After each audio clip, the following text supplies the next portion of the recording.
What's your favorite thing about rabbit hunting? It's a lot of fun because of just the camaraderie, letting the dogs run, and being able to make fun of folks that can't shoot. Yeah. That's the fun part of it. And being around those guys and being able to, just g-haul with them and talk, you have to be quiet rabbit hunting. Sometimes when rabbit's coming back, you don't want to be standing there talking when he comes back because they can hear and they will go around you if they hear you. But, for the rest of the time, it's just a lot of fun just being able to be out in the woods and walk around with your buddies and get behind the dogs and, you talk about your deer season and upcoming turkey season and, get a lot of conversation going. Hey, what's up, everybody? Welcome back to another episode of the Buck Junkies Podcast. Me and Mikey here today in studio. And man, Mikey, deer season's over. It's over. We had Colin in last episode. We talked a little bit about drone stuff. Today, I figured we might talk a little bit about the ice storm aftermath, what it's doing to our camp and our land, what we're seeing, and then we're going to get into a little bit of small game hunting since we actually have a little bit of time here left in February. And then I figured we'd wrap up with a little bit of NWTF talk because I'm excited about going to that for the first time. I really don't know what to expect, but we'll get into all that today. But what's happening with you? Not a whole lot, man. Just glad this freaking ice is finally gone. I mean, we still got remnants of it, man. This is nuts. Like how much we got and how much of that ice actually hit the ground and how thick and dense it was. I mean, it's still. Right out some 7-degree days, and we still got it. Right out my back door, it isn't all melted. If you're in the north, like the north side of the house or the property or hill or whatever, it's still got it on the ground. For the most part, we're recovering. Now we're finding out what messed up. That's right. And I think that's important. Like if you've got I don't care if it's a lease, if it's private property or whatever you're hunting, if you got a little camp or some land you want to take care of, you got plans on improving it this year, you need to get out there. And if you're in our area and see what happened to it, and I think that goes for any kind of storm. And we've dealt with it firsthand with some wind from tornadoes. That created a mess, and now we've got another one on our hands here with we know we've got probably trees down, trails covered. Yeah. We deal with we have a pretty large trail system around most of our stuff, and a lot of pines and stuff like that. Those pine trees are just really, really brittle. It don't take much. I mean, snow will pop them. Yeah. If they get a little bit of weight on the branches, they'll pop off. So we're always having to do that. But this instance here, it's a little different. It got some stuff. It's probably done laid some trees down on the ground. So going around checking your trails, making sure you got, seeing what the damage is done, if you need to address it now or later. And, that's pretty much the main thing, just assessing everything. Yeah. I mean, we'd like to keep ours open because not only does it help us access the property for where we've got our stands and where we want to hunt and stuff, but a lot of it acts as fire breaks, and we're big into using prescribed burns of fire to run through our woods and across some of our open fields just to improve the habitat. And you can't do that if you've got trees across the trails. All that stuff's got to be opened up, and this is the time of year where we have to start thinking about that. It's a little early to burn right now, but it won't be long. Yeah, that's one of the biggest things like we're going to start doing now is, and it may not be so much as the trees that are down, but the leaners. Yeah. You get in there and the one that got a lot of weight on it, it may not have come over or fell over, but it may be leaning out. So, if you ever start a fire in there and it does happen to run up that tree, if that tree starts burning and it falls across your fire lanes, now you got a problem. Which we've experienced that. We had several in the past years. We've only been burning. I guess this is about our third year. Mm. We started program. We started with some open fields, but last year we burnt some of our pines and some of our hardwoods, and we saw the advantages of what it did for those woods. So we're going to keep working on that plan and trying to do more of it and rotate some out that we didn't get to last time. And I think once we get in there and we'll see kind of what this storm did, we'll have a better game plan. I mean, as of right now, I didn't ride around any during any of that snow and ice to kind of see because I knew how nasty it was. Yeah, that was the biggest thing was like yesterday I went down and I was like, man, I wanted to ride really bad, but all that stuff was still some of that stuff still in the roads. Yeah. It's just slop on the trails. I don't really want to ride around and rut everything up, because our trail system it ain't rutted up or anything like that. We keep it pretty slick. Try to, yeah, for the most part. But I didn't want to ride around, and I'm going to let it dry up a little bit before we actually get out there and start going around the edges and stuff and looking at everything. Well, one thing I've noticed, I mean, even with our bigger oak trees and hardwoods and stuff like that, there's so much water and moisture on the ground that it's going to soak up, and it makes all that ground so soft. It makes those trees more prone to fall. Yeah. I mean, it doesn't take much for those big ones to, you get a little wind. If we had a storm system come through that had any wind at all it, we could lose more of those. Yeah, you could lose more really quick right now. And I think, there's not, I mean, is there a solution? There's really nothing you can do about that. There's nothing you can do. It's nature, man. It's just part of it. If it's, that ground's that saturated and it's been sitting on there for, as long as it has been, it's just gradually been melting and just seeping in the ground. I mean, the ground right now is just absolutely freaking rotten. And like you said, all it takes is a good wind event to come through here. And whatever you cleaned up now, you liable to go back down there and have a mess on your hands again. It might not be bad, but mainly those oak trees, it's got shallow root systems that'll tip over, if it gets real, real wet. I've seen it do it like in the springtime. Yeah. Like when it rains a lot, it keeps raining, and it don't stop. And we have one little wind event and just, out of nowhere, no tornadoes or nothing like that, just a, pretty good wind come through and it'll tip them oak trees over. Yeah, especially how ours are. I mean, a lot of our trees, that land's been cut before we ever got a hold of it. Yeah. And so the trees, the hardwoods that are left on it, they're hills and hollers. And a lot of them were left because, they couldn't get to them and cut them, or they left them for erosion reasons or things like that. And you're still fighting that. Because, I mean, like you think of how drainage works on some of these places we got, especially there around the house.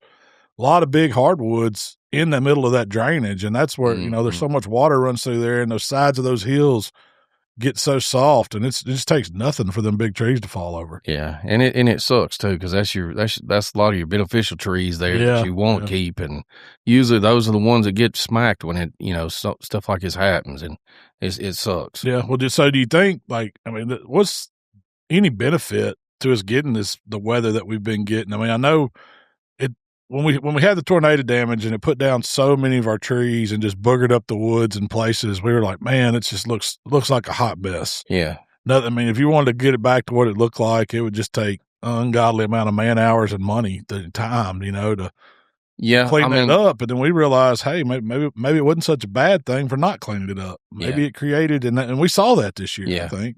Yeah, we did. So, I mean, a lot of it, you don't necessarily want to go in there and slick I don't, and like we've talked about this 1,000 times on this podcast, but you don't really want wide open, clean hardwoods. Mm-hmm. That's not, I'm not saying it's not beneficial for the deer, but it could be a whole lot better where they're utilizing it as bedding and, places to feed where they don't have to get up far, to feed. And there's a lot of fawning cover in your woods and things like that where it's more beneficial for them if it's not as open. There's nothing wrong with having some open stuff, but you don't want it all to be like that. And when ours fell, we were a little disappointed, but those bigger, older, mature oak trees are the ones that we lost, and that's what people are losing in this ice storm too. Those are some of the ones that are tipping over too, just get heavy and come uproot, but leaving those down on the ground and leaving some kind of ground cover, but you need to run a fire through there at some point if you're going to leave it. You really don't want to just leave it, because then you'll start getting shoots of, now you got sun coming to the ground because that big oak tree fell. Yeah. So it opened a hole in the canopy. So whatever's around that tree, if it opened it up enough, and enough sunlight gets down, some of those old junk trees may start sprouting and sprigging up, coming up around where that oak tree's laying at, and you really don't want to wad of gum trees in there. You hardwood back into just unusable. Yeah. Yeah. So if you're going to leave it, you need to run a fire through it to just maintain it. Just keep it maintained. Mm-hmm. That's what you're doing. You're just maintaining it with fire. You're just keep that old junk burnt down and keep the leaves off of it and promote grass growth and stuff like that. Was there any, I guess the same thing's going to happen with the pines. Like when all these limbs bust out of them in the stands of pines, you can run that fire back through them too and hope that it cleans some of that up. Yeah, it'll clean some of that stuff up. Those pines, if they get on the ground, they pop off stuff like that. They got a good bit of sap in them. A lot of times they will go ahead and burn up, depending on how long it's been since they failed before you run that fire through. But yeah, there's nothing wrong with having debris on the ground. rabbits and, small birds. If you got quail, we don't hardly have any at all. But, those little brush piles and things that get created from storms and ice storms like this are sometimes beneficial for you to leave some of them and not just try to clean every single thing in the woods up. Well, I mean, another thing we didn't think about was your camp. Like, so we've got a camp down there where we hunt, and we try our best to winterize everything. But we're down there all through hunting season anyway, so it's not like we shut off all the water every time. But it's not like we're there every day. So we had some instances where this cold weather, and it's very unusual for us to get that cold that long. But that's where you're going to find your weaknesses. That's where you're going to find. Well, I mean, we winterized. I mean, we went down and cut off any kind of outside sinks that we had outside where we do some outside cooking and stuff. Got those cut off. Got the water drained out of them. Got the spigot insulators on and all that stuff like that. Dripping our faucets, making sure everything was good. And the things we didn't account for was how long it was going to stay that cold and how cold it got. And it got, up in the attic there where some of our, we had 2 water heaters up there, and one of them busted. And then, and we didn't know it. We knew when we went down and we didn't have hot water, something was wrong. So that, so I went upstairs and sure enough, in the water pan there, the pilot light was out on the water heater, and then there was ice in the pan, in the overflow pan. Well, I was like, man, I don't know if, if a pipe's done busted. I couldn't visually see anything. And it didn't appear to be anything running out on the floor. Pam was doing this job best I could tell. Well, it was because it was froze up. Yeah. And I'm no plumber, so I didn't know anything about it. Well, I called and I mentioned to you, we need to watch this. And luckily I had somebody staying there that needed a place to stay because they had some pipes bust in their house. Well, he got to noticing water was running out across the floor when things started warming up. And that's when you go find them leaks. That's when you find it. Sure enough, that water heater, I guess it had busted somewhere and got over the pan and run down through one of the walls and started coming out, and at the base. And there wasn't nothing you could do about it at the time except shut the water off. I see. Call the plumber.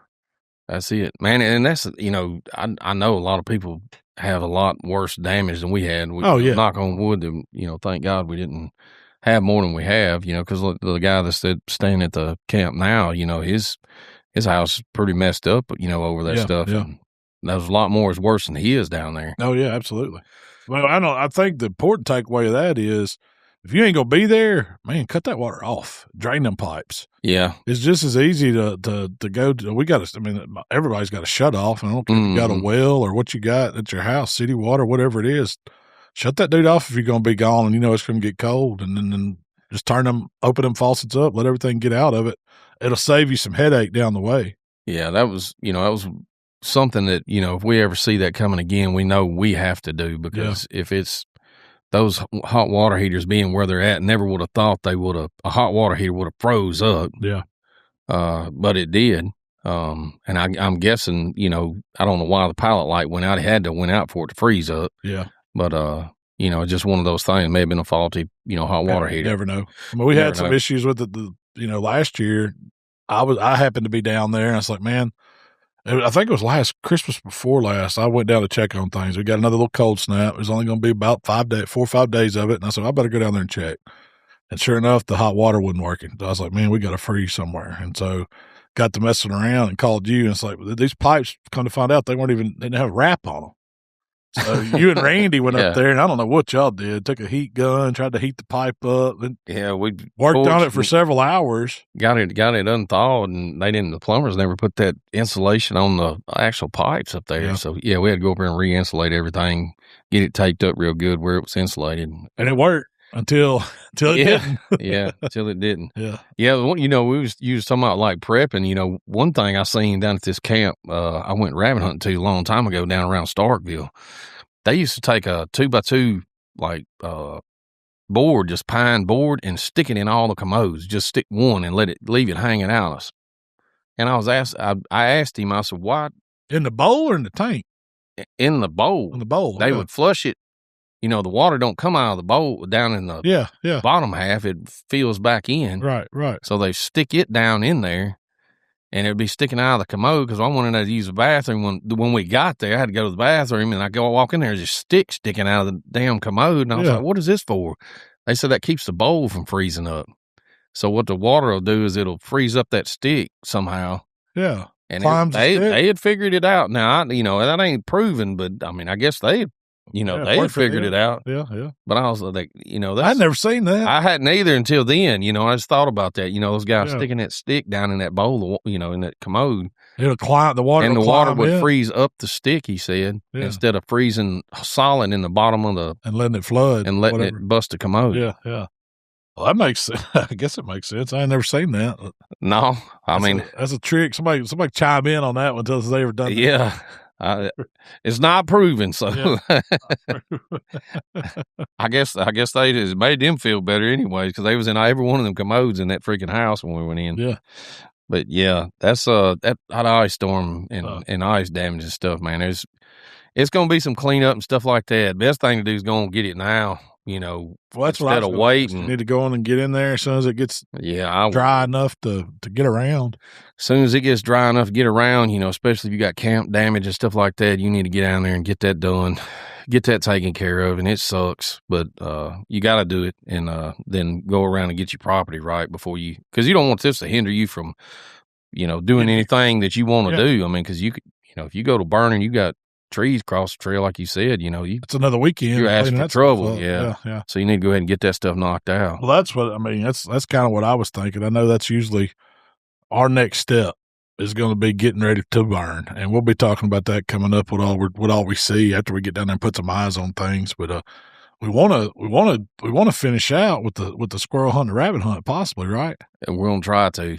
So me and Will going to try to go rabbit hunting Saturday, not on our place, somewhere else. We got invited to go with some guys, but this time of the year, man, small game hunting is, if you missing deer season, you want to go out and do something fun. Yeah. Before turkey season, squirrel hunting, rabbit hunting, don't miss out on that small game hunting. Even if it's got quail season, usually most places are still open right now. I don't know if we got any. We don't have any, but it is nothing better than going out and getting with your buddies and a pack of dogs and going and, treeing some squirrels or running some rabbits and stuff like that. So I know a lot of guys, they'd rather do that over deer hunt. They give up deer hunting after Christmas and they start focusing in on squirrels and then move on to rabbits. Man, me and Will used to do it a good bit. We'd get burnt out on deer season. Just, there was always a lull there that you didn't hardly see anything. And, when you're hunting woods, especially. Yeah. And we would always, I didn't want him to get bored when he was a kid. So I was like, well, you know what, son? I was like, let's go kill some squirrels. You want to kill squirrels tomorrow? He's like, yes, sir. So, we would go down to the government woods and start shaking vines. We just walk through the woods and, see them and try to sneak up on them, or go through there and shake vines and, get them to jump out of the, from tree to tree where you could see them. Not using dogs. Just walking, easing along, shaking them out. What's your most successful method? Easing along like that, or having some good squirrel dogs right behind? Successful squirrel dogs. Yeah. Man, it's hard to beat a pack of squirrel dogs. I mean, not even a pack, just a couple of them. Yeah. One or two. I went with a buddy of mine a few years ago, actually on your place, and I'd never squirrel hunted with dogs. We always either steel hunted, which was what me and Will would, I guess that's what you call it, slipping through the woods, walking. You see something, get around over there to them and, try to knock them out of the tree. Or if they freeze up on the tree, is one of you walk around one side and one of you stay on this side and try to push them around. Yeah. Shake vines, get them to move, and shoot them with shotguns, or just sitting on the ground under someplace they're feeding or, moving around at, and just sitting there just picking them off like that. But that's kind of how I started doing it. I just noticed during deer season, there's a pretty good bit of squirrels over here. They're living in these trees. And so you can slip out there before daylight, sit down, just be still. You ain't really got to be in a stand or nothing. You just sit down on the ground up against a tree and watch.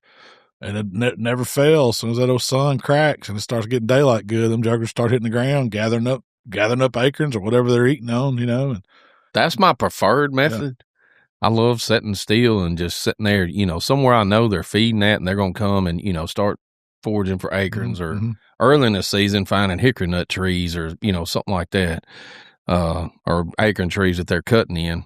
Just sitting there waiting on them to, move around and picking them off with a 22 rifle. Yeah, yeah. But this time of the year, everything's so open, they can see you coming from a mile away. Yeah. So it's really hard to slip up on them, unless you got some kind of ridges or something you can, put between you and them. So this time of the year, we just pretty much do still. We walk through, kind of like a drive. Kind of like a drive, yeah. You just kind of walk through, start shaking vines, and when you kick a squirrel out, you gather up and try to, shoot him out or get them dogs on them. But them dogs, that's so much fun because they do most of the work. They're bouncing around through the woods, man. Next thing you know, yip. He'll be on a tree over there, and you walk over there and you got to beat him out. You got to figure out where he's at, and then shoot him down and move to the next one. Was it you telling me about, you saw the folks with the laser pointers, or was it might have been Jamie telling me, but he said, I thought this was a great idea because, maybe it was him. He went back on one of those island hunts, but there was one guy that had a laser. Yeah. He was counting the eyeballs. Well, he would spot the trees, and, you got 4 or 5 people out there with guns. They don't necessarily, especially if you got kids with you, they don't see that squirrel every time that one man might. But the guy that's got the laser, you can see that laser shining through there, and if he can stay on it, everybody's got their guns, can shoot. I was like, man, that's a great idea. Yeah. I have never seen that. Yeah, because trying to explain to a kid, he's right there in that fork, see his head stick, because you're not seeing the whole squirrel. He's probably hiding. You see the head or the ears sticking up, the tail sticking out, or, you may just see an arm sticking around a tree or something. You got to. I don't know how many times I've been with you, and you're like, I can see him. He's right there. Shoot him. It's like, where, and you don't, I shoot up in there amongst them, but I don't know if I saw it. I was just shooting where you was looking. I did. It's fun. It's fun doing that too because you get to laughing and cutting up. Oh yeah, giving. We were driving down in this set of woods down there. I'm not going to say where it was at because I might have started a forest fire. But anyways, we were squirrel hunting this bottom one time. These big old oak trees. Well, I always kept the smoke bombs in my pocket from New Year's. Yeah, just old smoke bomb. So I keep some of those in my pocket, and what I do is, if I seen some squirrels bounce around, they run in an old hollow tree or something like that, I just set one of them smoke bombs up in the inside of it, trying not to catch it on fire, just light it and let it go, little purple smoke boil out to, it's going to find a way out. Yeah, it's going to, and that stuff's about, I don't know what all's in it, but it stinks to high heaven. Like sulfur or something. So, I was trying to push them squirrels out when it caught the inside of the daggum tree on fire. Oh. Yeah, I look over and I was firefighting. I was trying to get that stuff out, and I never did get it all the way out. The inside of that tree was still burning, and there wasn't nothing I could do at that point. I was like, well, crap, Did the squirrels come out? Yeah, they came out, and I killed them, but, I couldn't get that fire out. Well, that's all right. It was worth it. Yeah, I just hope it didn't burn the woods down. Did a little prescribing yourself. I guess so. That was a long time ago, so maybe they can't get me on that one. Yeah. But I never used them smoke bombs again. Never did that again. I remember my uncle always had some, and he liked to trap. He liked to do stuff like that, and he would, I guess, he used it for small game too. When he'd find a hole, or hollow tree like you're talking about, he'd have some of them. These were the old round ones with the little fuse on. That's what I had. Is that what you had? I kept them in a Ziploc bag in my pocket. But I don't know how the fire, I guess it spit a little fire out or something at the end, or I don't know. I was watching the squirrels and just looked over and the whole daggum tree's on fire. I was in panic mode. I bet you was. It made a fireplace. Yeah, I looked around, see if anybody was in the woods with me, and I just eased on off. Would you use some of them same techniques for rabbit hunting? Or what's your favorite thing about rabbit hunting? Rabbit hunting? Yeah. Oh, man. Rabbit hunting, if you've never been rabbit hunting, it is it's a lot of fun because of the camaraderie, letting the dogs run, and being able to make fun of folks that can't shoot. Yeah. That's the fun part of it, and and being around those guys and being able to just g-haul with them and talk. You have to be quiet rabbit hunting. Sometimes when rabbit's coming back, you don't want to be standing there talking when he comes back because they can hear and they will go around you if they hear you. But for the rest of the time, it's just a lot of fun just being able to be out in the woods and walk around with your buddies and get behind the dogs, and you talk about your deer season and upcoming turkey season, and get a lot of conversation going, and you're not sitting still, not having to be quiet. You're not having to slip around or nothing. The dogs are doing all that for you. So it's a lot different than squirrel hunting because you got to it's more social, I guess, a little in ways. Yeah, it's very social. Rabbit hunting is. Usually it's several guys that go. You kind of got to have a few shooters or blockers or whatever you want to call them. Because when the dogs, turn the rabbit and start coming back, that's when you got to be quiet, though. You got to hush up and, be looking because he's coming. And he may be coming wide open. He may just be slipping. You ever tried to hunt rabbits without dogs? Is it possible? Yeah, you can do it. You jump shoot them. So you just walking through the thickest kicking, grass patches or brush piles or something like that, and you kind of. So it's basically a drive too. It's a drive. Yeah, you just kind of walk through there, and as you kick them up, you got to be quick on that gun though. Them things ain't sitting there long. Once he gets up, he comes out of there quick. What's your favorite areas to rabbit hunt? Like, what kind of terrain do you like? I'm not. I don't like hunting in like cutover. That's anything else other than that is fine. But like grown up pastures, that's so much fun. Fence lines, grown up pastures, little small brush piles here and there where the briars have grown up, in grown up pastures. Those are a lot of fun. You get in hill rabbits and you get out there and you can see the rabbit coming in some of that stuff, especially if they've kind of clipped around some of the bigger brush piles and stuff like that. And you got little lanes that you can, see the rabbit. You can move around in it without having to make a whole lot of noise. And then you can kind of set up on those edges or crossings or whatever where they're going to cross that and wait on them. Some of the bottoms that we've hunted in, a lot of cane thickets and sawbriar and stuff like that. I like hunting those.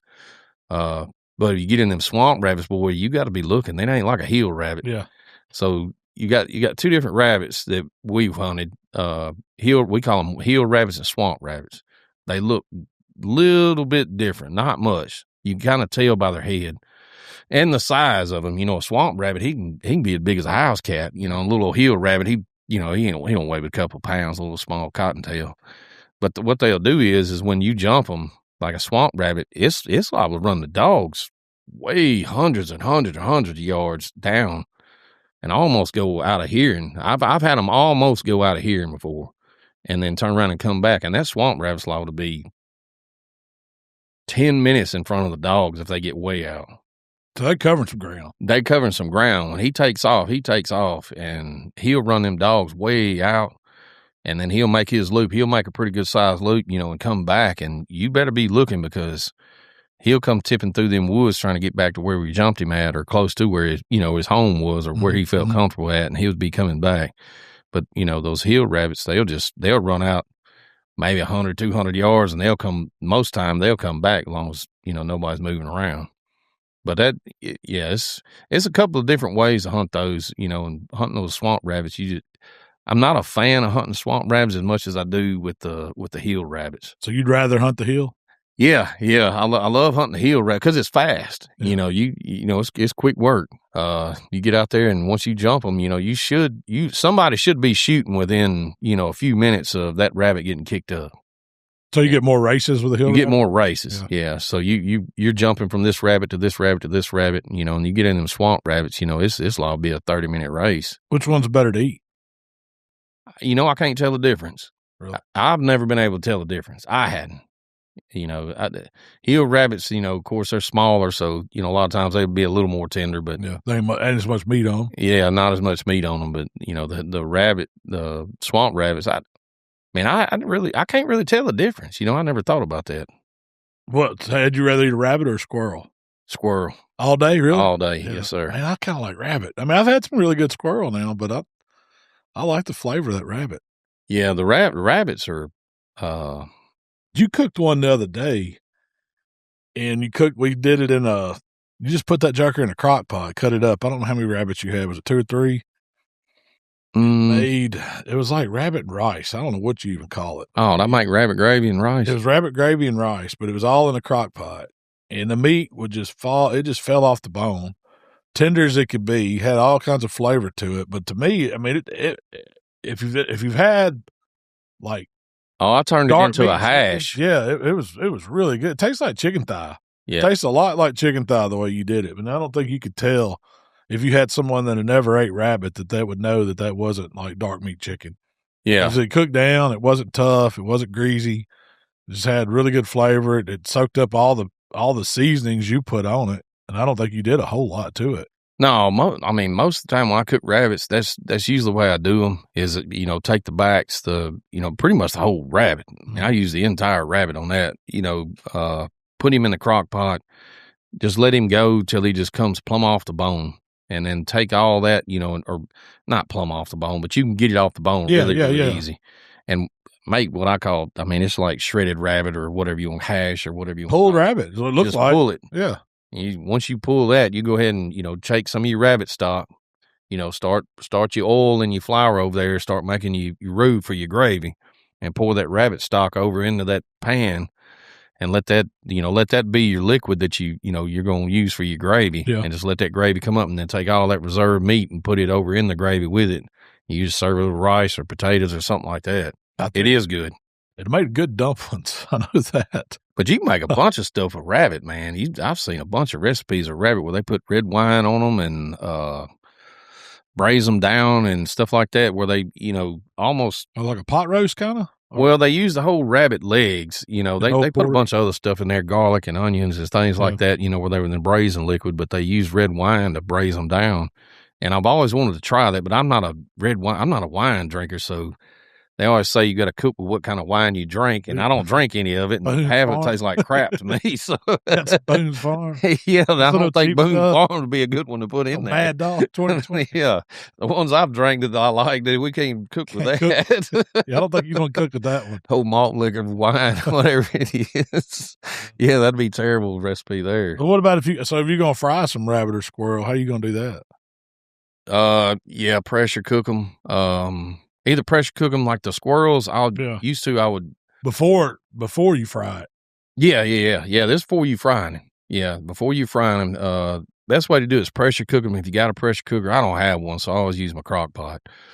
Drop them down in just some kind of liquid, seasoning liquid. Put your onions and garlic and things like that in there, bay leaves or whatever.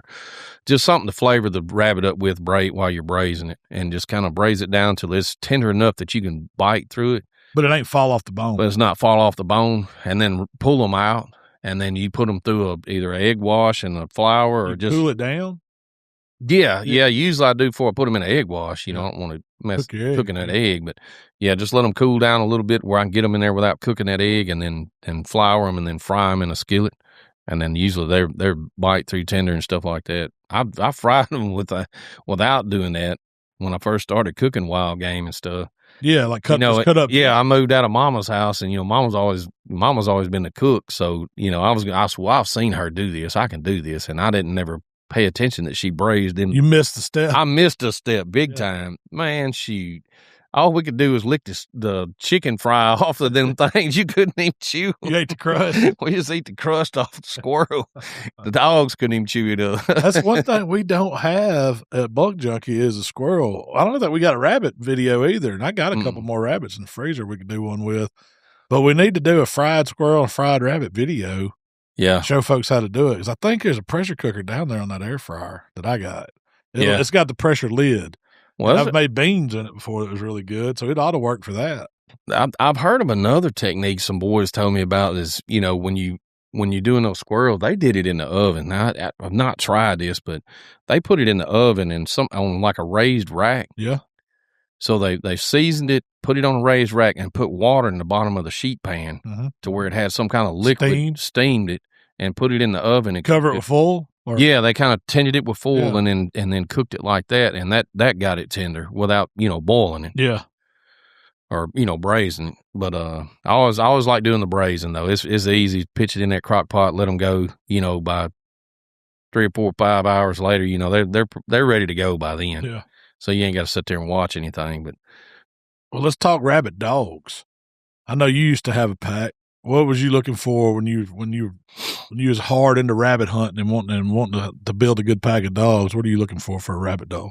So with our rabbit dogs, which we back when we had rabbit dogs, or when I had some and my dad-in-law had some, we were getting reject dogs, what I call them. What makes a reject? Somebody don't want it? Yeah. Y'all just take them? So we had to buy them. Oh, it wasn't a free dog. No, it wasn't a free dog. So we had this man named Jim Davis. He used to be a banker over in Olive Branch. My mother-in-law worked for him for years. But Jim had a pack of dogs that he was buying. Man, I don't know what he's paying. He had dogs flown in. My dad-in-laws went to the airport and picked up dogs for him. Yeah. And brought them back. These are like professional rabbit dogs. Yes, these dogs are them. Yeah, they're like trial rabbit dogs. Yeah. And he would get them. The dog was too fast or too slow, or maybe just wasn't a good fit for his pack. He's very too fast. Well, if he didn't stay with the pack and he could outrun the rest of the pack, he wanted his whole pack to kind of stay in one wad. Yeah, and that's a good thing. But if they were too fast or too slow, he would kick them out, and he'd call us, and he knew we was trying to build a pack of dogs, because I had gotten one. My wife had bought me one for Christmas one year. And anyways, I think Phaeton and bought Mark one. We only had 2 dogs, and they were puppies. They were 6 months, 8 months old. Wasn't very old. And then mine went off to school or whatever. No, Melissa bought it from the school, so when she got it, it was already running rabbits. Mark's, I don't remember where they got his from, but we were trying to build a good pack of dogs that Jim knew we were. So what Jim would do is anytime he had a reject dog, he would call and say, hey, I got this dog I paid $3,000 for. Y'all bring me $1,000 or $800, you can have him. And sometimes we went and got him, sometimes we didn't. It depended on what them funds look like. So how many do you need for a solid pack of rabbit dogs? How many dogs do you need? Most of the time, if it was just us hunting, we wouldn't take but about 6 dogs. Mm. So we take about 6 dogs. We had one dog that was our main, what we call a jump dog. So this dog didn't put its nose to the ground a whole lot. So what she would do was, when we got to where we were at and we throwed her out, all the rest of the dogs, we had about 6 or 7 track dogs. Let them all go at the same time, right? Let them all go at the same time. We had one dog that was almost like what we call a cold trail dog. She was older and she kind of stayed in the back, but she didn't miss a thing. But we throw them out, and this jump dog, most of the dogs got out and they kind of spread out a little bit. And this dog would start running like a grid, like automatically. As soon as we got out of the truck, now you'd have to call her off of it because you may not want to hunt right there. Hey, we're going over here across the road. She may have jumped out and went on the wrong side of the road. You got to get her, because she's going to take off. She's going to find something. But she's mainly looking, like sight hunting, more or less. And she is smelling a little bit, but she's got her nose in the air trying to pick up a hot track is what she's doing. But she would run back and forth. So she'd get in front of us, she'd just go back and forth, and the next thing you know, she would hit. And she done found one and take off with it. And when she did, all the rest of the dogs fell in behind her. They got on the track, got the scent, and took off. And a lot of times she would overrun the track. She'd like run off. Yeah. Because she was hunting by just wind and by sight. So she would be running, just say the rabbit didn't cross the ditch. It went down, took a left and turned down the ditch. A lot of times she would run. You'd see her on the other side of the ditch. The rest of the dogs were going up the ditch. So she'd have to catch back up. But that was a jump dog. And that's, you want a pretty good jump dog to keep your pack moving and keep them interested and stuff like that, because they will get bored. If you've been hunting for a little while and ain't nothing happening, your dogs will come back and start standing around you and stuff like that, and you got to make them do it. And you damn sure don't want to be walking in them thickets trying to kick them out yourself. Yeah, because we've had to do that with some other folks' dogs before. But we had a really good jump dog. We had, like I said, 5 or 6 trail dogs that were really fast. And you want them to be able to stay on that track. You want them to be able to go out and bring a rabbit back to you. But you also want to be smart, like where they know, like if a rabbit crossed a ditch, a thing of water, rabbit don't leave a whole lot of scent in the water, will in the air. But like if it swam a small creek or a small river or something and went on the other side, which a swamp rabbit will do, it'll swim in a heartbeat. You want that dog to be smart enough to swim over there and pick up the track on the other side. I don't know if I wanted to be that smart. That means I got to cross. Oh, well, that was my thing. I was like, there's been a lot of instances where they would walk up there, and there was like one time when they swam the Coldwater River out there, and we was like standing there, and I hear them running on the other side. I said, well, I hope they plan on bringing that rabbit back across that river, because I'm not going over there. Have you ever shot one swimming? Or no, I let him get out of the water. I didn't want to walk out there and get him. Yeah, caught him going across and shot him when he got to the bank. Yeah, I let him get up and get on this side of the bank. Yeah. But yeah, you got to have a good pack of dogs, and you got to have dogs that, it's just like anything else. They got to get along. Man, you ain't never been anywhere where somebody shot your dog, have you? No, I have not. That's what I'd be worried about. Especially Especially with hunting with people that you may not know or how they're going to hunt. Because to me, that seems like with rabbit hunting, that would be the big thing. Yeah. Everybody's got shotguns, and that rabbit's sometimes he might run right by you. You know what I mean? Well, it's happened on many a hunts. You know, I know it has, and it almost happened to me one time. We were running our pack of dogs down around Alligator, Mississippi, and I had a place down there that was just kind of flat layout ground that they had planted oak trees on, roll trees.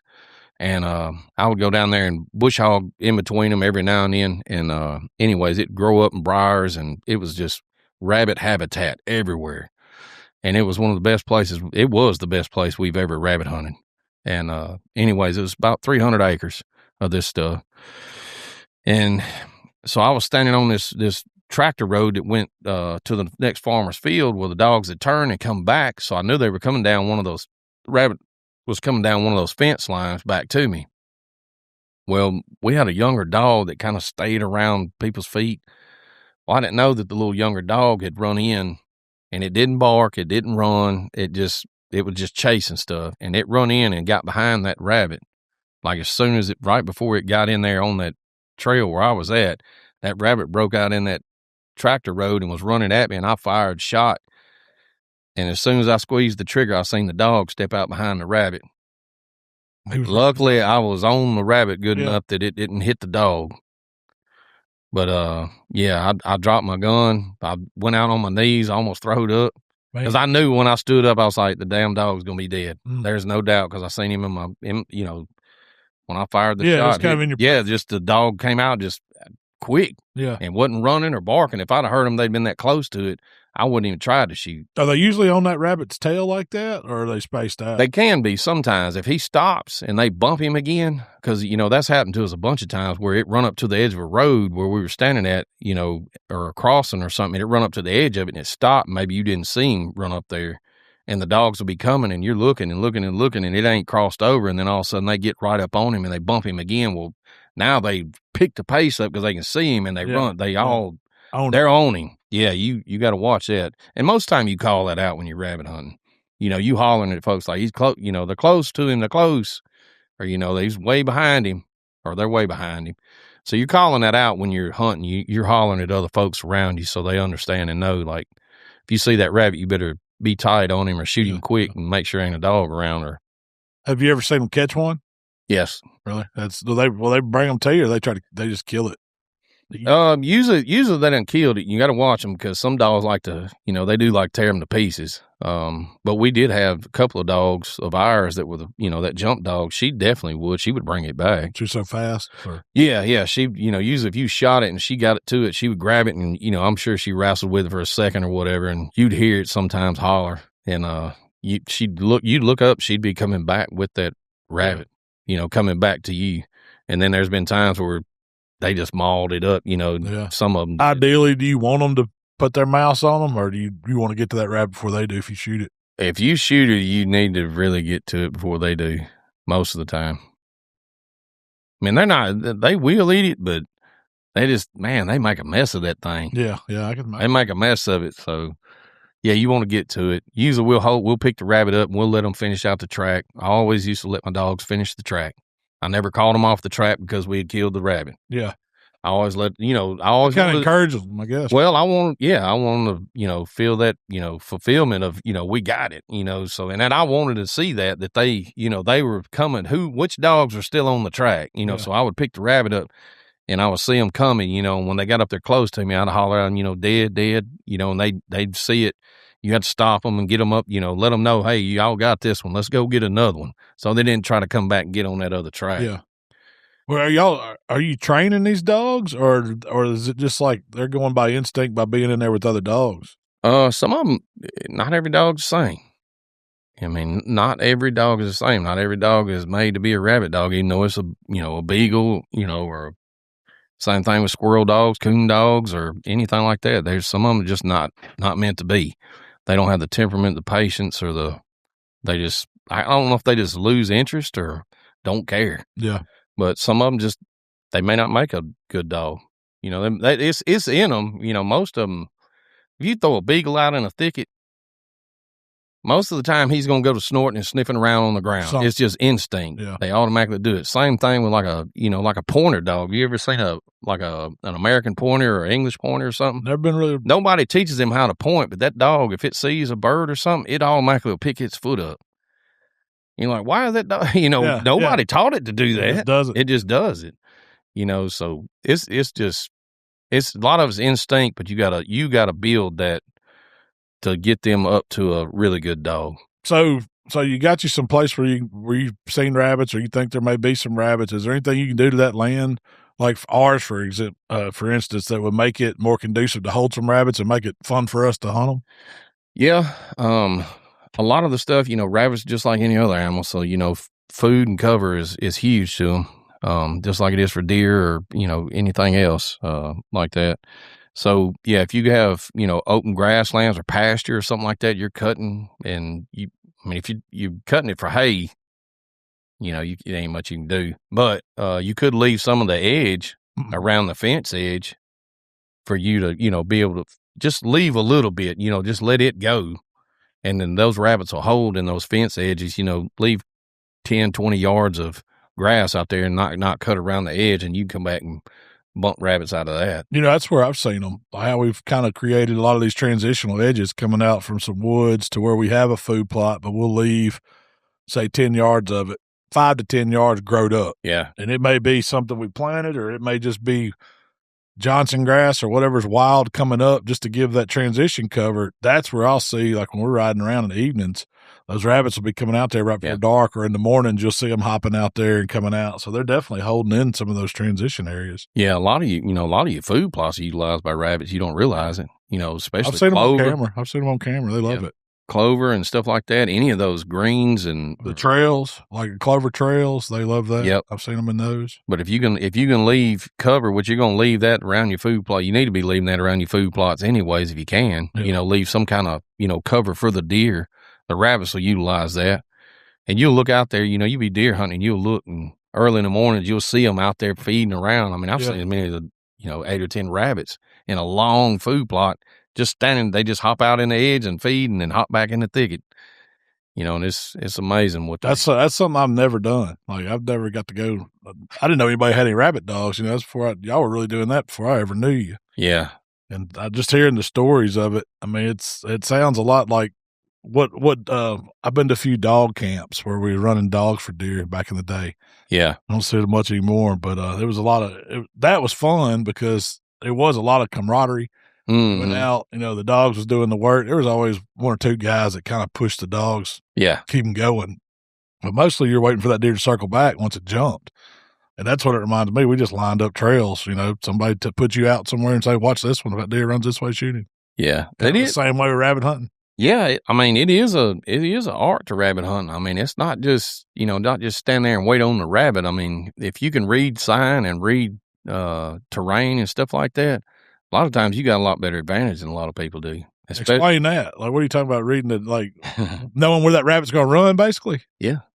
Yep. So I've noticed, over the years of rabbit hunting, like we got into some open hardwoods where it was, kind of brushy around the edge of a field or something. The rabbit got out there where, he was coming back through those open hardwoods. I've noticed this a bunch. A rabbit will use a deer trail. He'll run right out in the middle of that deer trail. Yeah. And if you're standing in some open hardwoods or something like that and you see a trail or a game trail or any kind of trail that's there, that rabbit knows that trail's there. That's his home. So when he's trying to get away from them dogs, instead of bebopping through the trees and dodging thickets and there's a trail down through an open place, he'll hit that trail and run wide open. Yeah, he knows now he's busting down that thing. He ain't easing down it. But the same thing with like field edges and stuff like that. When you get up on those field edges and like there's old tractor roads that's not been bush hogged and stuff like that, they like those. They will break down those and try to get away from a dog real fast, especially if they're on them pretty hard. Finding those and just different things in the terrain, where you figure an animal would path of least resistance. Yeah. Especially when they're, they do hit the thickets and they do kind of tip around in the thickets to lose the dogs. But when they get to running, they look for the path of least resistance. So they can keep it stretched out. Yeah. If you get out on them field, the worst place for you to be standing, because you're going to get made a fool of, is out on them field edges, standing out in a wide open field, waiting on that rabbit to break that wide. Because you know what happens when he hits that wide open field? He is stretched. Yeah. And you will empty your shotgun and make you just feel stupid. That was my next question. What are you taking with you when you go on rabbit hunting? I know you need a good pair of boots to walk. Yeah. What, are you trying to stay light? Yes. I try to stay light. So I used to have a vest kind of similar to a turkey vest without the cushion on it. And it had pockets down. You had, game pocket on the back that come around up to my front where I could shift my weight. Yeah. Because that's a big thing. Like when you're rabbit hunting, you having to tote them rabbits. You get heavy, You probably don't realize it. And then your shoulders and your back and stuff, you start, you start getting stiff and get wore out, especially if you got trying to tote 3 boxes of shells with you or something like that. I never did tote that many shells. I didn't tote that many shells. I usually grab about 3 fistfuls of shells and stuck them in my pockets. A couple bottles of water, because you're going to need water. That packet of nabs, because I have been on a hunt where we started at 8 a.m. and we didn't finish till dark. Yeah. And we didn't eat nothing all day. I was about to fall out, Didn't know it was that type of rabbit hunting. These guys are eating sandwiches they done packed. And yeah, it was like, man, we done killed, 8 or 10 rabbits. It's time to go to We're going to go back to get something to eat or what? They're like, no, we ain't going back. All them nabs will save you. Oh, yeah. Yeah. So I always kept nabs in my pocket. I always kept a can of hyenas somewhere in my vest just in case. This is essentials now. Because you never know what you're getting into. Water. Hand sanitizer, wet wipes. I kept that in there because when you clean a rabbit, we always field dressed our rabbits in the field. Oh, that's what I was going to ask you that. Do you? Yes. Before you put them in your pouch? Yes. Yeah. Yeah. Generally, we always field dressed our rabbits in the field, because if you've never cleaned a rabbit, if you toted that rabbit for 4 or 5 hours around and he's still got his innards in him, he's rank. Yeah. He is rank, son. But when he's, when you first pop him, let the dogs get away from you and just carry a pocket knife. We usually open them up, got the innards out and hung them up in a tree where, the dogs couldn't get to them. And then you just kind of wash your hands off and hang him up in the tree. Let any other, anything that's going to drip out of him drip out while you wash your hands, and just put him back in your vest. It takes some of the weight off too. Takes some of the weight off, and, it makes it a lot easier when it comes time to clean that thing at the end of the day. But, so there's essentials. If you're going rabbit hunting, you need a good pair of boots, need a good pair of pants, Briar pants,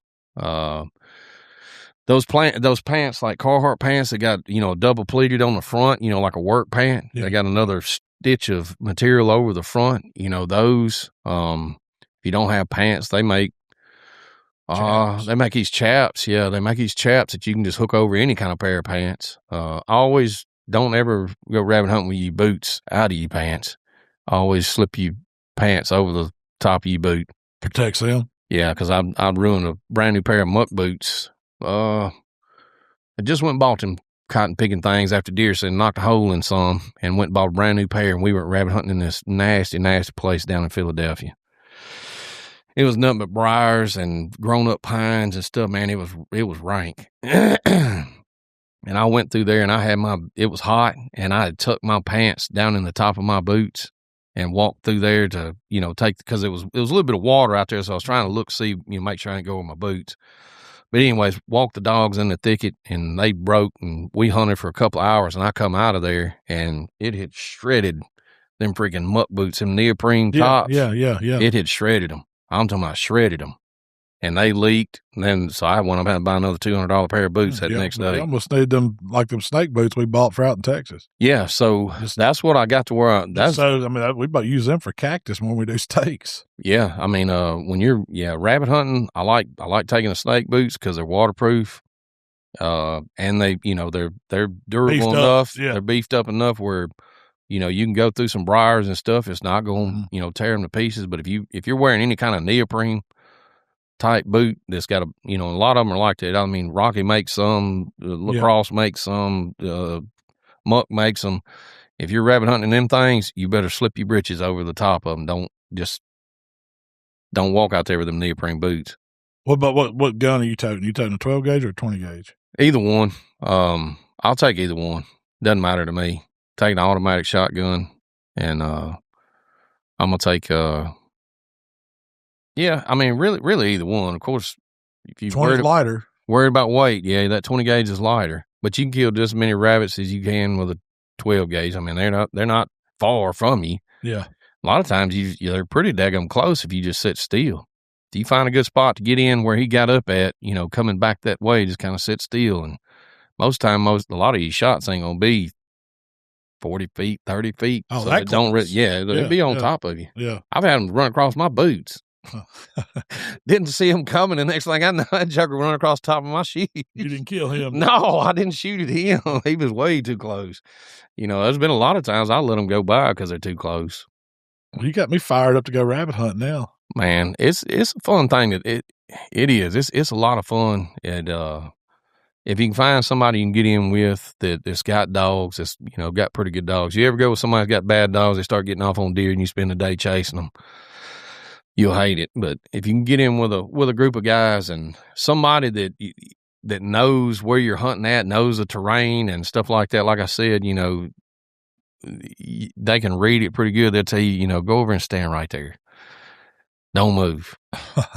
Just look back in which direction the dogs are coming from. And generally, they'll put you in a pretty good spot for you to shoot. Because we always did that. If there was new people with us, I always like if there was kids with me or something like that. I did this with Will and Gage and some other kids that have hunted with us over the years is putting those kids out in front of me, come on with me. Come on. Yeah. Come on. We're going to kill the rabbit. Put them in the spot. Yeah, and I'll tell you, I'd go around there and we'd jump a rabbit and I'd holler at them, whistle at them, tell them, come here. And I'd take them around there where I'm pretty sure the rabbit was going to come. That wasn't always right. It's a guess, but a lot of times I was right, and let them get to do the shooting because it's fun to watch. I imagine you was doing that just to get kicks out of. Oh, it was. It was. It's fun. You think shooting that rabbit's easy? Mm-mm. But even though some of these contests I've been to, or especially the ones they have down there at Sardis, they set that old rabbit target up. That ain't the easiest one to hit because that joker's liable to be running wide open and stop. Yeah. Put the brakes on. Yeah, or he's liable to be sitting there still, and by the time you get ready to squeeze that trigger, he darts out of there. Pow, man! Or he may juke left or juke right if he's running at you. It's a lot of fun. Do you miss more than you hit? Depends on how long you've been doing it. Yeah, depends on how long you've been doing it. A lot of people figure it out. You kind of know when to fire at them. You kind of look, But yeah, you're gonna miss a lot of them when you first do it. I took one of Will's buddies. Well, it's on video from last year. We went rabbit hunting by the house over there, and he couldn't see the rabbit. It'd run up there and stop right in front of me. That's one of them. And I told him, come here. Yeah, and I said that rabbit's sitting right there in that brush pile, and that boy sat there and stared at that brush pile for a couple of minutes. I said the dogs are coming. They're finna knock him out of there. I said we got to do something before they get up here because they'll be too close to him. Well, he sat there with a rabbit, I moved or something, the rabbit darted out. When it darted out, it run across a wide open road right in the middle of the woods there. Man, that boy fired 3 shots. He wasn't even close. He was so far behind that rabbit. It was funny, man. It's funny watching people try to shoot them things. That sounds like a good time, and it's a great way, when deer season ends, it doesn't necessarily, hunting don't have to be over. You should find you some guys and you learn a lot about your property doing it. Yeah, absolutely. Absolutely. And you ain't going to, that would be my question. What is that doing to your deer habitat? Is it, and I've heard people say, they don't want nobody to come run dogs on their property because they don't want to run their deer off. We mainly deer hunt. Should you be concerned as a landowner letting somebody rabbit hunt your property? I wouldn't want them out there every single weekend. Yeah. But if you wanted to host a rabbit hunt, you have a deer camp that's got, pretty good piece of property. You want to do it a couple of times in February, end of deer season, it ain't gonna hurt nothing. If you do run the deer off, they coming back anyways. They got a whole year to come back. So, you're not messing nothing up. That's what I want to hear.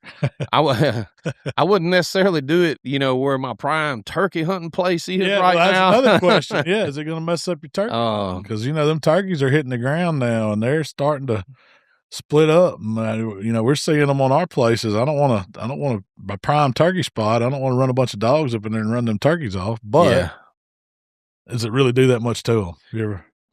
I don't know, but I can't answer that one. I wouldn't necessarily want them in my prime area where I've been seeing birds. And rabbit hunter's going to say no, right? Yeah, rabbit hunter's always going to say no. Turkey hunter, I guarantee turkey hunter's not going to like it too much. They're going to say get back. But I think the birds would be, they're leery enough that they would, if they heard all that commotion going on and doing all that, they know they're going to stay away from it. Have you ever seen turkey while you're rabbit hunting? Yeah. Or do they just ease on? They just run off. Yeah. They just take off running. But yeah, it's not, I don't think, it's not going to mess your deer up. And it's actually something fun you can do if somebody's got dogs. And like I said, you got a hunting club and you want to go rabbit hunting, you call somebody's got a pack of dogs, they're coming. Yeah. They're going to bring people with them now. That's the only bad thing about it is that's where you get into problems is bringing folks. Because when somebody finds out you got a pack of dogs, guess what? You're everybody's best friend. They want to go, huh? Mm-hmm. Call me. Everybody's calling you. They probably want to hunt with people they know can shoot, just because they got permission. They don't know what the folks going to be like there. Then you mess around and get a mixed pack of dogs where a couple of you own dogs in them. Yeah. That ain't so good either. Good either. Well, I'm bringing Leroy and Malcom and Jacob, and I'm bringing so-and-so. Next thing you know, you got 20 people out there hunting on a 250-acre tract of land. You're like, well, this ain't going to work. Yeah. That's when you hang back the truck. Yep. Well, the only thing I got left is NWTF. Yeah, so you're going. Yeah, I'm headed up that way Thursday. I'm going to be there Thursday, Friday, Saturday. If anybody's up there, holler at me. I'm sure I'll be hanging out with our buddies at Mossy Oak and Rolling Thunder and Chin and Turtle Box and all those folks. I'm looking forward to it. I've actually got a meet and greet too at I know I'll be there on Friday at the meet AOB booth where they do the griller grills and they do all the meat grinders and processing stuff. I think it's from 2 to 4. I don't know the booth number, but if anybody's up there in Nashville, stop me and say hello. We'd love to put a face with somebody. Is anybody you trying to see up there? Just our buddies, man. I definitely want to go. I saw it come across my Facebook earlier that, there's a new book that, coming out. I want to try to get. It's the 10th Legion. And okay. Yeah. And I want to try to get that if I can find it. And then it's a new one. I don't know if it's like if it's a reprint or what it is. I just saw it and it was going to be special at this convention. So I was going to look for one of those, and I don't know if I can get it signed by Tom or not, but that would be pretty slick. Yeah. I wonder if he'll be there. I think so. I think I saw he was going to be there signing. Primos they're doing, it's the 50th year of Primos. They've got a new YouTube special. Yeah. A new special coming out.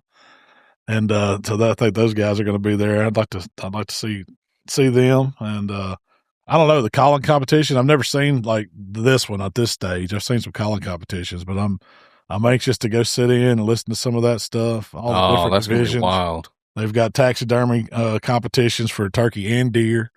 I want to check out some of that stuff, and of course, all the latest and greatest gear and all that stuff. I'm sure my wife's going with me, so I'm going to be slick about it. Yeah, it's got to be slick about where I get that credit card out of pocket. She's going to get you one of them credit cards that you can't spend about $1,500 on and hand it to you. Here you go, EBT or something like that. I know, man. There's going to be so much cool stuff that I'm going to want. I'm hoping to get some good video, what it's like there. Yeah. Maybe we can put it up, just kind of show you the experience, what you think, and see if it's worth dragging you up there next year. Yeah. I was like, I can do Thursday and Friday. I've heard Saturday's just crazy. I get anxiety real bad when I get in real thick crowds. Yeah. And feel like I can't breathe, get hot. Man, you'll find me tucked over in the corner, against a window somewhere. I ain't even supposed to be standing and just trying to get out of it. I'm going to give you the full report, let you know what it's like. I'm going to take plenty of pictures, and we'll have some stuff to share. And if I see some interesting folks that they'll jump on interview with me, I may ask some questions or something. Well, if you get to meet some of them old school turkey callers, man, don't miss the opportunity to take a picture with them. No, they might not be around here much. Yeah, I'm not. I'm going to see how many pics I can get too. So yeah. Shake some hands and all that good stuff. But it's going to be a lot of fun, and we'll be back next week. I'm sure I'll be recapping what I see up there, and we'll be talking about some of this other stuff. You're going to come back with some rabbit report, right? Yeah. We're going to go Saturday? Yeah, we're going to go Saturday. As long as nothing happens, we're going Saturday mornings. If y'all shoot some, see if you can throw them in your pouch, and we'll do a recipe with them or something. Oh, I ain't going to tell nobody. Well, I'm going to tote them. Yeah. Are you taking a gun or are you just going? No, I'm going to take a gun. Okay. Well, I need you. I'm going to take, well, I mean, really, I don't have to take no gun. I'd probably just take old Will and just put him out front. Yeah. Maybe you can film him. Maybe you can film. I can just put him out front and just, I'll clean it. I'll let him shoot and I'll get a little film. There you go. Footage of him, and I'll clean the rabbits and tote them off. Yeah, how many you want? See if he'll hold the camera while you clean one. Show folks how you field dress one, and then how you get it ready for the fryer. Yeah, I don't know about that field dressing. They may not like that. But I like that. Hey, it's part of it. You got to do it. Yeah. But I've heard this one old guy tell me. He said, "You ever take one and you can just squeeze them?" Man, have you done it? I've seen them do it. It squeezes everything out. You ain't got to cut them or nothing. It just squeezes it all out the back end. So there's one group of guys that we hunted with. That's what they would do. So they would grab him right up under his front arms, and they would massage him. And they would grab him, kind of twist him, kind of like you Indian burning somebody almost. And they would squish him down to the end, and they would take him and smack him against a tree, and it would fly out. Everything would fly out. But the problem is everything don't fly out. What you just did was busted everything in there. So when you go to cut him open, guess what's in there? Grass, stinky stuff. Everything. Yes. When I do them, I reach in there and just like field dressing a deer. I get that stuff out. You just make one incision and go in with your fingers? Just like you was field dressing a deer. I cut him from his, down around his privates and go right up to his rib cage, open his rib cage up, and I pull every bit of it out of him. And just hang it in a tree and hang him up and let him drip. And then when I get ready to, clean him, get the hair, all I do is get the hair off of him, cut all the unusable parts off of him, and he's ready to go. I will say this, getting the hide off a rabbit's pretty easy. It jumps off. It ain't, I don't know about swamp rabbit, but a hill rabbit, I've cleaned them. No, it ain't nothing to them. Pretty easy. All right. Well, we will be back next week to do it again, and y'all tune in and check out the community. Post up some of them pictures. If y'all are out there small game hunting, if you're shooting some squirrels or rabbits, taking them kids out, we want to see it. No doubt. And we'll be back again, do it again. But until then, Mikey, we got